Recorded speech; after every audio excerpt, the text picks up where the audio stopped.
New juvenile justice laws are being blamed for the surge in youth crime. Do you take responsibility for that?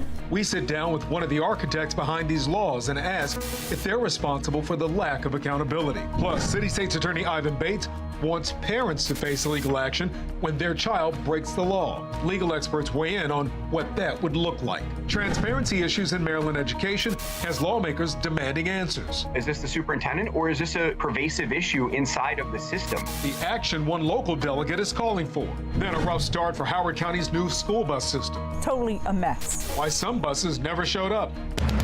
Live from WBFF in Baltimore, this is Fox 45 News at 10. And this just in, Fox 45 News has obtained video of a juvenile let out of handcuffs after police say he crashed a stolen car into another vehicle. Well, you can see police returning that juvenile to his mother because he's too young to face charges under state law. Good evening, I'm Kai Jackson. And I'm Mary Bubala. Scenes like that have some residents and elected leaders concerned about the state of the juvenile justice system in Maryland. And tonight, Fox 45 News demands accountability. Keith Daniels looks into some suggesting parents should face legal action if their children can't. Maxine Stryker has the calls for reform from top prosecutors across Maryland. But our team coverage begins with Mackenzie Frost and her conversation with State Senator Jill Carter, who's defending some of the laws she helped create. Well, we spoke with Senator Jill Carter for about an hour regarding this juvenile justice situation, and she says there is one change that she'll be pushing for during the next legislative session, but she argues the problem isn't the law itself, rather the police and prosecutors not fully understanding what they can do under these new parameters. The rise in juvenile crime impacting communities all across Maryland. We hear from prosecutors and law enforcement say when kids under 12 get picked up for nonviolent crimes like stealing cars, they say there's nothing they can do to hold the youngest offenders accountable. I do think maybe law enforcement is misconstruing the law. Senator Jill Carter from Baltimore City was one of the architects of the law. She says the laws themselves aren't the problem. All these state's attorneys say that there are a few consequences for these nonviolent crimes that these kids are committing, and the kids know that, so they're continuing to engage in this behavior because of the laws. Do you take responsibility for that?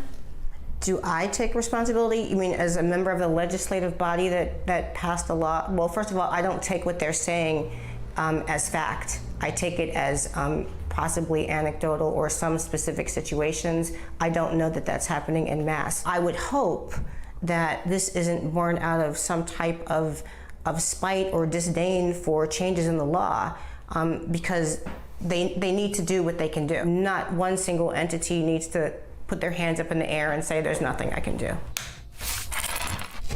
We've seen examples of kids routinely let go, like in Baltimore County, where an 11-year-old was picked up by police 13 times since May 31st for stealing cars, released to his parents without facing charges. How come we keep seeing kids who are getting picked up for these nonviolent crimes time and time again, and nothing seems to be happening to them? So again, I'm going to say I'm not going to acquiesce that we keep seeing them. I'm going to say that that's what we're being told. But I mean, we see it right here. Data. You're talking about one case, right? And there's 5 or 6 kids involved in all of these string of car thefts and burglaries. I think it's because of this reason. First of all, I've talked a lot about this alternative called a child in need of supervision petition. And those petitions can be filed by anyone. It sounds like, in my opinion, from the information that one child committed 13 to 17 or maybe more acts that would be crimes, that there should have been an intervention. I think there should have been a police report filed early on, and there should have been a SINS petition filed early on, and something should have been done. I don't know why it wasn't done. The Child in Need of Supervision, or SINS petition, offers services and programming for families, but it's not mandatory to participate in. Last year, Carter introduced legislation to require law enforcement to file that SINS petition. It passed the Senate, but failed to gain traction in the House. Another attempt to require police to refer young offenders to the Department of Juvenile Services for programming will be made next session. But beyond the SINS petition, should there be some steps that can be codified to ensure that there is accountability for their actions? You mean for the children? Yes. The under 13s? Yes. So I don't know that there should be anything codified for them. I mean, I think already— Doesn't that send the message that they like won't I've be held said, accountable? That the court can have the ability to have oversight and make decisions, take the child out of the home, order certain programs and stuff. So you don't think that there should be anything set in stone, codified, that requires X, Y, and Z to happen when an 11-year-old or a 12-year-old routinely steals cars? Well, as I've said, I think I'm in favor because I sponsored the bill to make the citizens petitions mandatory, and I think if we start there and we find that we need to do something more, we certainly can. In no way am I suggesting it's not urgent. We should have passed the law last year. Senator Carter admits there should have been more education to ensure all of the stakeholders understand what they're allowed to do in this new framework, but as for a complete overhaul, that's something Senator Carter says she won't commit to. In the newsroom, Mackenzie Frost, Fox 45 News. Well, concerns within the Department of Juvenile Services have been well documented over the past several months. Last year's report from the Maryland Attorney General's office detailed chronic boredom among children in the facilities with limited access to books and programs. Governor Moore has ordered a top-to-bottom review of the Department of Juvenile Services, but those results have not yet been announced. Last week, Baltimore Mayor Brandon Scott called for a total overhaul of DJS following a string of violent incidents involving teens. Mackenzie Frost asked DJS Secretary Vincent Schiraldi about the mayor's comments this weekend. Would you agree with that? The mayor said a lot of things in that quote. But does it need to be rebuilt like he said? Rebuilt, it depends on what you mean by rebuilt. So I don't want to sort of pick away the mayor's description. We need to improve CD. We need to improve conditions in our facilities. We need to focus on the kids that are involved in gun violence most. That's really our biggest challenge.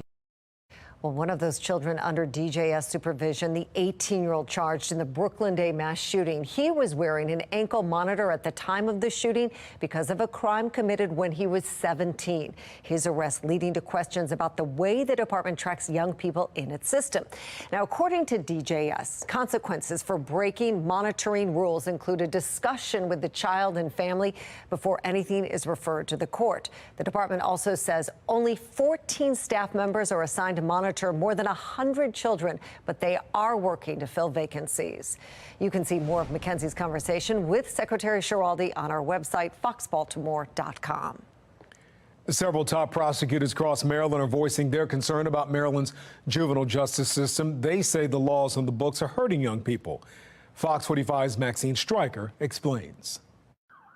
It's the same words coming from prosecutors across Maryland, from Baltimore City. So what we're realizing when we talk to the young people is that young people, the juveniles, know there's nothing that we can do. To Baltimore County. They know that, nothing's really going to happen to them if they keep their crime in a certain limit of types of crime. Montgomery County. They come in, we can't detain them, they're back in the community the next day. They get picked up for the second one, can't detain them. They're back in the community again the next day. They pick up a third. They're back in the community again the next day. And even the Eastern Shore. The state's top attorneys agree their hands are tied when it comes to holding young people accountable for crime. A Fox 45 News exclusive report found police arrested an 11-year-old in connection with more than a dozen car thefts across our region, but he's not facing any charges due to his age. The Juvenile Justice Reform Act prohibits children under 13 from being charged with most crimes. Now we're pressing prosecutors on what needs to change. We sent the following questions to every state's attorney in Maryland, asking, what is your initial reaction to the discovery of an 11-year-old allegedly stealing vehicles? Do you feel juvenile crime has decreased since the beginning of summer? Are you seeing the same repeat juvenile offenders committing car thefts and other crimes? And do you believe now is the time to call for a special session? Baltimore County State's Attorney Scott Schellenberger says they are seeing younger and younger juveniles committing crimes lately, but says an 11-year-old was slightly surprising. When asked about a special session, Schellenberger says he has faith in the governor, adding, I do not think a special session will work. We need the time now to come up with ideas and get people on board. In Carroll County, State's Attorney Haven Shoemaker says the juvenile justice system is failing the people of Maryland, saying this notion of catch and release because a juvenile such as the repeat car thief is under a threshold age is pure lunacy. He says victims have even reached out fearful of juveniles charged with violent crimes and released from custody in Carroll County. Shoemaker says it seems there's no other option than a change of law. And in Wicomico County, State's Attorney Jamie Dykes tells Fox 45 she was not surprised to hear about an 11-year-old allegedly stealing vehicles, saying, simply put, there is no meaningful consequence now available in Maryland law for juveniles who commit nonviolent offenses. Dykes believes it is time for a special session, saying children's lives are at stake. If nothing is done, more children will die and more children fall prey to the realities and consequences of bad legislation. I fear that lawmakers will not hold a special session because doing so could be perceived as an admission that they got it wrong. Maxine Stryker, Fox 45 News. And that brings us to our question of the day. Should lawmakers in Annapolis call a special session to address juvenile crime? So far, 96% of people who voted say yes. You can make your voice heard right now at foxbaltimore.com/vote.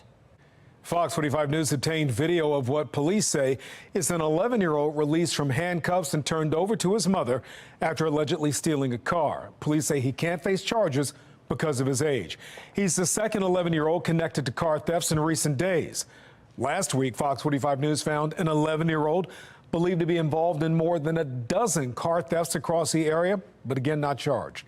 Now some argue that parents should have a greater responsibility in keeping their children out of trouble.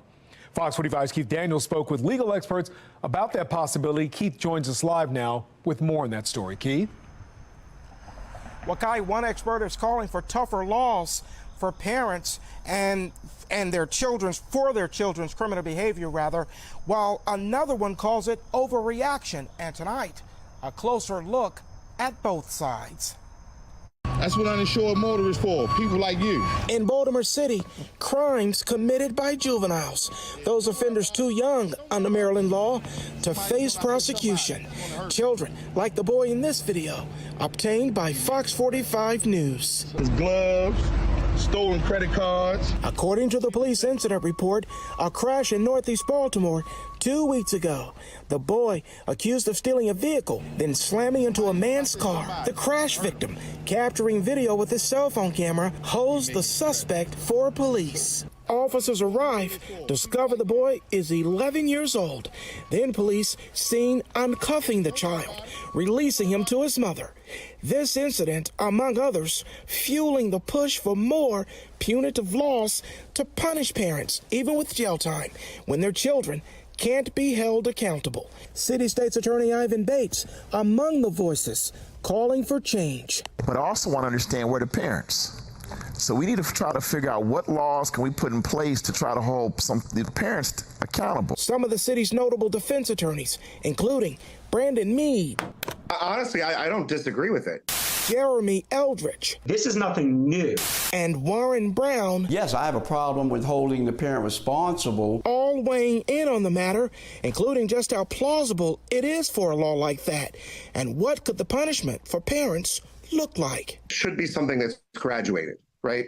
First offense is X. Second offense, it's, double X. And third offense, triple X. I think it will have some legal hurdles, but realistically, I think there should be some punitive measures put in place for parents that aren't doing the right things. I don't agree with that because, like I said, the same prosecutorial officers will prosecute that parent for disciplining their child in hopes that the child doesn't involve themselves in criminal behavior. And so you just can't have it both ways. What we're establishing is vicarious liability under more of the criminal statutes, meaning that if your child gets in trouble and that trouble can be traced to your irresponsibility, maybe you should be responsible. But there needs to be ramifications for failing to keep your child safe, because that's the reality of this, right? An 11-year-old out stealing cars, it isn't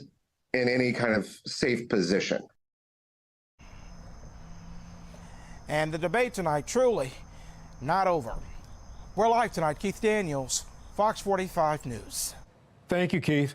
If you feel you're not being heard, you can contact your lawmakers. We have their phone numbers and email addresses listed on your screen. To reach out to House Speaker Adrian Jones, you can call 410-841-3800. For Senate President Bill Ferguson, the number to call is 410-841-2800. 3600. And if you want to connect with elected leaders who represent you, our website makes it easy. Just go to foxbaltimore.com, click on the menu at the top left of your screen, select Lawmakers, and you can enter your home address to pull up your elected official at the local, state, or federal level. Still ahead on Fox 45 News at 10 tonight.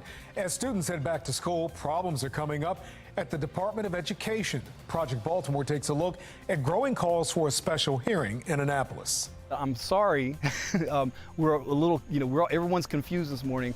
We just got in from Spokane, Washington, and we're not familiar with Maryland. Howard County parents are frustrated after many buses were late for the first day of school, and some didn't show up at all. Fox 45 News is demanding answers after parents say their bus drivers were flown in from across the country. Tomorrow brings the next chance for showers and storms. I'll let you know how rain could impact your commute coming up. And a violent weekend in some parts of Baltimore City. A dozen people shot. What we know about that violence.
For many local public school students, this week marked the return to school. And while students are back in the classroom, problems continue to mount at the Maryland State Department of Education. As Project Baltimore's Chris Papps explains, some lawmakers are calling for a special hearing in Annapolis to learn more about what Fox 45 has exposed.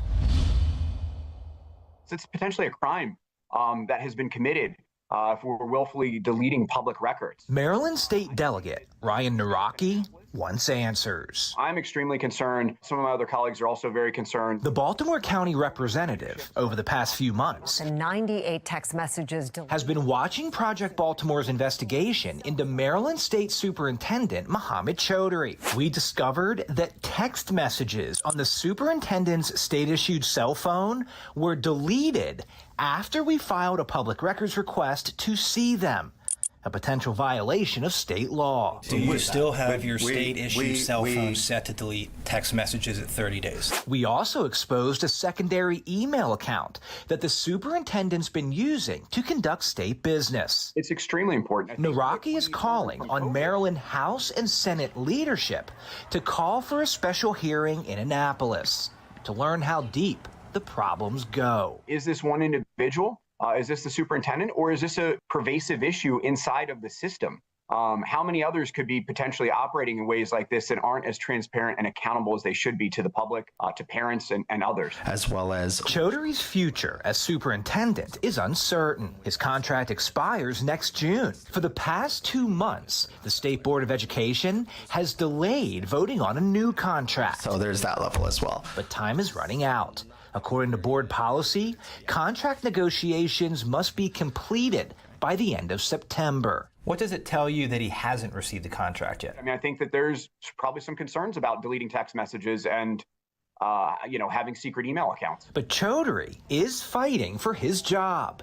Project Baltimore obtained this 9-page apology letter Chaudhry sent to Senate President Bill Ferguson and House Speaker Adrian Jones, along with 9 other lawmakers involved in education policy. The letter, sent on June 30th, acknowledged missteps and frustrations. Project Baltimore emailed those 9 lawmakers asking whether the superintendent had reached out to them for a meeting, and if so, what topics were discussed. We also asked each one, do you support renewing Chaudhry's contract? Senator Mary Washington confirmed she received the letter, but she has not gotten a request for a meeting from the superintendent. We did not hear back from the other lawmakers. It's not my decision. The letter was also sent to Governor Wes Moore. During a recent interview with political commentator Armstrong Williams, Governor Moore was asked if he believes Superintendent Chaudhry deserves a new contract. The governor would not say yes or no. I think he's a very talented educator. The results we have right now in the state of Maryland, they are unsatisfactory. It certainly feels like there is some element of disarray. The veto is overridden. Over the next 8 years, Maryland will invest $30 billion additional tax dollars into public education as part of the blueprint for Maryland's future, also known as the Kirwan Plan. Naraki does not have a vote on Chaudhry's future, but he told Project Baltimore if the State Board of Education offers the superintendent a new contract, in light of Fox 45's recent reporting, it should come with strings attached. He needs to talk to guys like you. He needs to be accountable to parents as well. So if the contract is extended, I would hope that there would be some real serious accountability measures inside of that new contract. Project Baltimore reached out to Senate President Bill Ferguson and Speaker of the House Adrian Jones, asking if they would consider calling for a special hearing into the Maryland State Department of Education. If we hear back, we'll let you know. I'm Chris Pabst, and this is Project Baltimore. In Baltimore City today, Mayor Brandon Scott and City School CEO Dr. Sonia Santelises welcome students back to class. That's right. The two leaders touted recent success when it comes to test scores, particularly at Booker T. Washington Middle School, where they addressed students this morning, even though that data is not available to the public right now. Booker T. Washington Middle School increased its literacy rate by 10 percentage points this past year. Now, Fox 45 News reached out to the school system for that data on Booker T. Washington's test scores. They said they're working to get us that data, but we have not yet heard back. Individual school data for the 2023 school year won't be released until the end of next month, September. However, numbers from the 2021-2022 school year show less than 5% of students at Booker T. Washington Middle School were proficient in English language arts. If Dr. Santelises is correct, that means about only 15% of students are proficient now. And when it comes to math scores, the data shows 0 students of those tested were proficient in 6th and 8th grade math, and less than 5% were proficient in 7th grade math. Mayor Brandon Scott and Dr. Santelises also brought up attendance, saying attendance across the school system improved last year. Attendance for the 2022-2023 school year hasn't been posted yet. We're thrilled that overall attendance across the district improved last year while chronic absenteeism declined. And we also know we still have far to go. Fox 45 News asked city schools for that data as well. We haven't heard back so far. It won't be posted, we understand, until January. The most recent data we do have shows 58% of Baltimore City school students were chronically absent, the highest in the state. Chronic absenteeism is when a student misses more than 10% of the school year. In May, city council members said that they plan to hold a hearing on chronic absenteeism. Council President Nick Mosby called on school leaders to investigate the causes and effects of the problem, but that hearing never happened. Fox 45 News spoke with one political analyst who believes comments from the mayor and school CEO are politically motivated. When you're up for re-election, you have to show things are getting better somehow, some way. And I think that in the situation he's in, when, other candidates may get into this race, it's a good idea to kind of, accentuate the positive, put out the statistics you want to put out. It's also important that if you're going to cite statistics showing things are getting better, put the statistics out there for everyone to see. Just don't put it out there as rhetoric. They're cherry picking through data. They're basically saying, here's something that's good here. It's something that if government resources are used for this data, it should be available to the public to find out what is going on in the school system. Project Baltimore has been outlining the problems in some Baltimore City public schools for years. You can find all of their reporting on our website, foxbaltimore.com. Well, coming up, a campus-wide lockdown this afternoon at the University of North Carolina, Chapel Hill. The latest on a deadly shooting and where the investigation goes from here. Today was a gloomy day, and unfortunately tomorrow we have another chance for showers and the potential for storms is there. Highs will be in the mid-80s, but we're back to dry weather on Wednesday, upper 80s, and then only the upper 70s on Thursday. I'll let you know when to expect a summer-like warm-up in my Weather Authority forecast. And as we head to break, a live look at Camden Yards. The Orioles just wrapped up a shutout win over the Chicago White Sox. We'll be right back.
Well, taking a look now at the Fox box top left, UNC Chapel Hill says a suspect has been arrested after reports of shots fired on campus. Police say a faculty member was killed.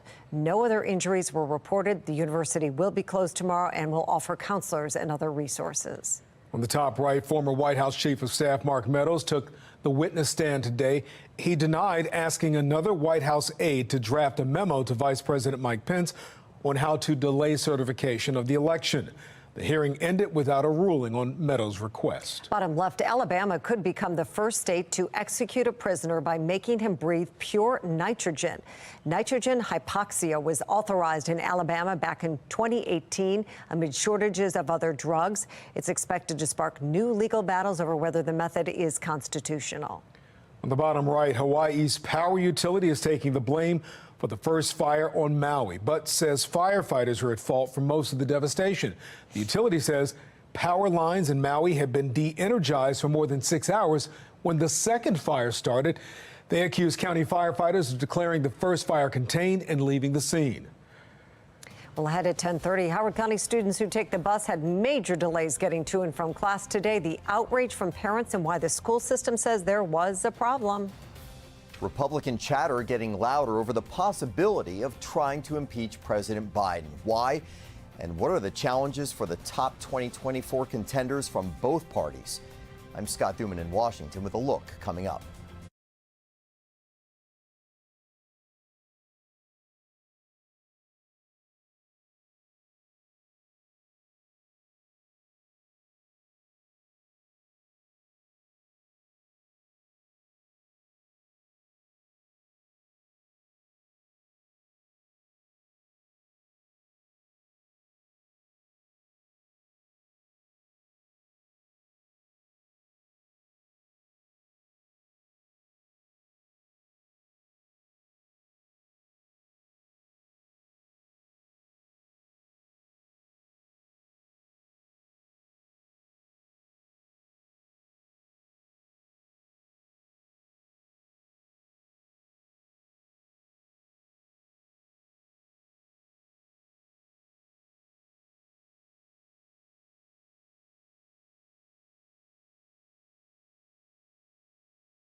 We are following three big stories. An election interference trial date set for former President Trump as President Biden faces a controversy of his own. How today's developments could impact the 2024 race for the White House. More than a dozen shootings over the weekend in Baltimore as a violent summer starts to wind down.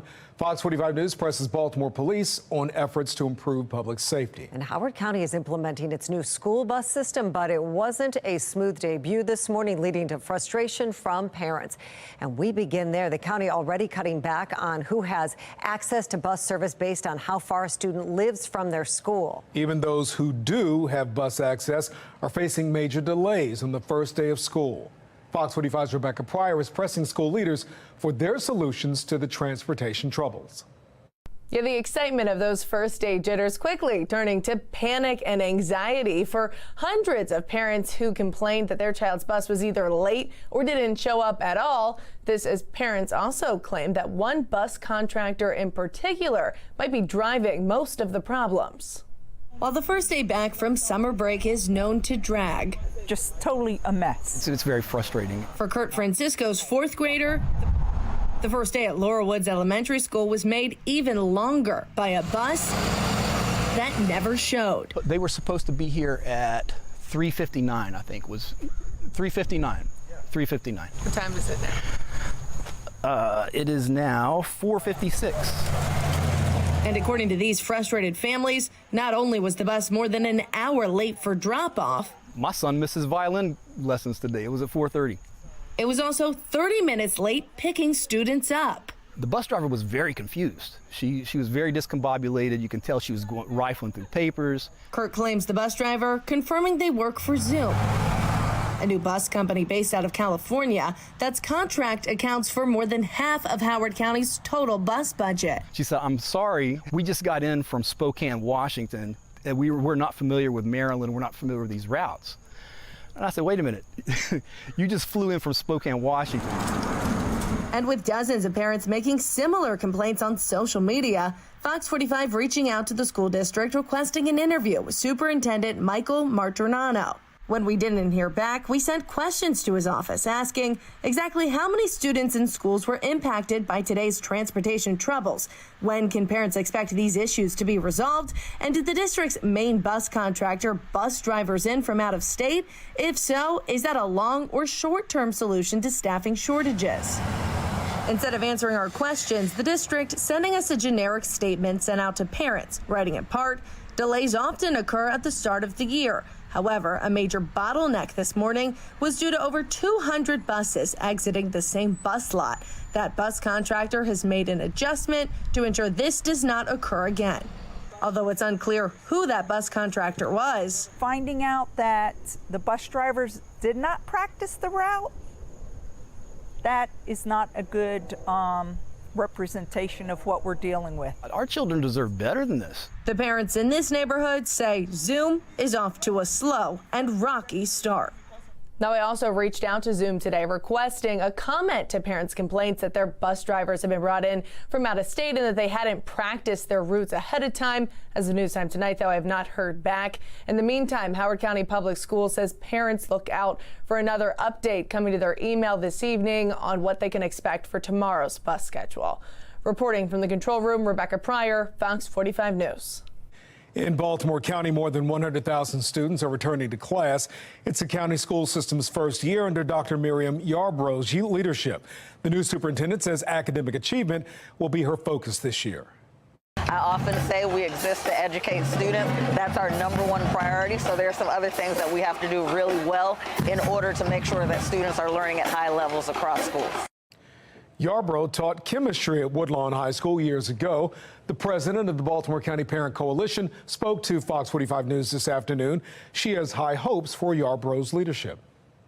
We would just love to see Baltimore County schools back to the level that many of us remember them. We have very high expectations. We want school to be fun and challenging, but we also wanted to actually educate our kids. You know, with the MCAP scores coming out last week, we're in quite a hole, so we have quite a way to go to really bring things up, and the time is now.